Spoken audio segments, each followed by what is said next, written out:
ის გადაყენება ზურაბ ნოღაიდელის თამადობა. ამავდროულად ისიც ცნობილია, რომ ძირითადი დამფინანსებელი ამ პარტიის არის ზურაბ ნოღაიდელი.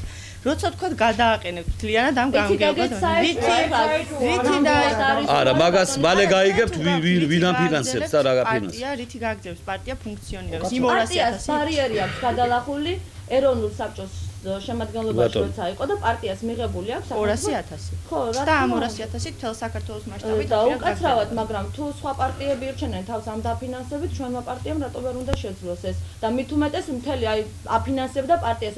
პარტიას ზურაბ ნოღაიდელი აფინანსებდა შეიძლება რაიონული ორგანიზაციების ხირებს და იჯარის თანხებს იხდიდა. ნამდვილად თავის ჯიბიდან იხდიდა დონორი ორგანიზაციებიდან არ ვიცი, მაგრამ ჩვენ მუშაობდით ენთუზიაზმით ყველანი. და ამ ხნის განმავლობაში თუ პარტიას ჩვენ ვინახავდით, ჩვენ ორგანიზაციებს, ჩვენი თანხებით, რატომ ვერ გავაგრძელებთ კიდევ? მით უმეტეს გვაქვს მაგის სურვილი და ნამდვილად ენერგიაც გვაქვს მაგისი.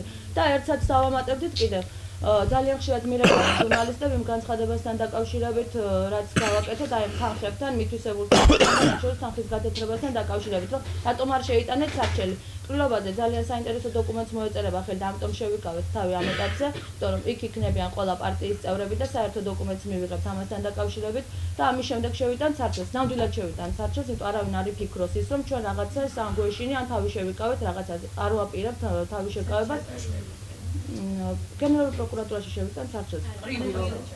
ყრილობის თარიღი ჯერჯერობით ორ შენობაზე გვაქვს საუბარი მოლაპარაკება, ისე ვნახოთ ან პროფკავშირების სასახლეში ან ჭადრაკის სასახლეში ჩავატარებთ. ამას გაცნობთ.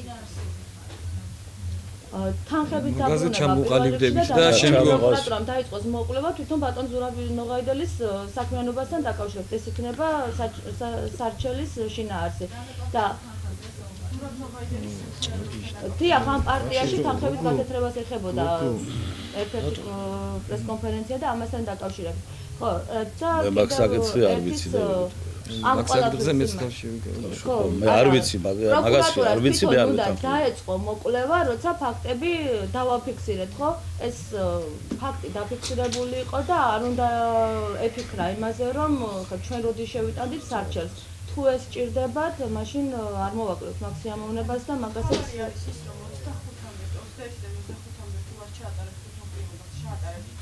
17 რიცხვში ველოდებით რომ გამოაცხადოს ყრილობის თარიღი კონფერენციას.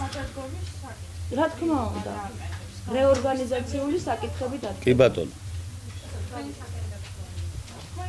ჩემი როსტომ ცარციძე. შმაგი შემიცუთხარ ჩამოთვალე. თქვენი ნატო ხოხიაშვილი. შმაგი გაბახაძე. ჩამოთვალეთ ვახტანგ.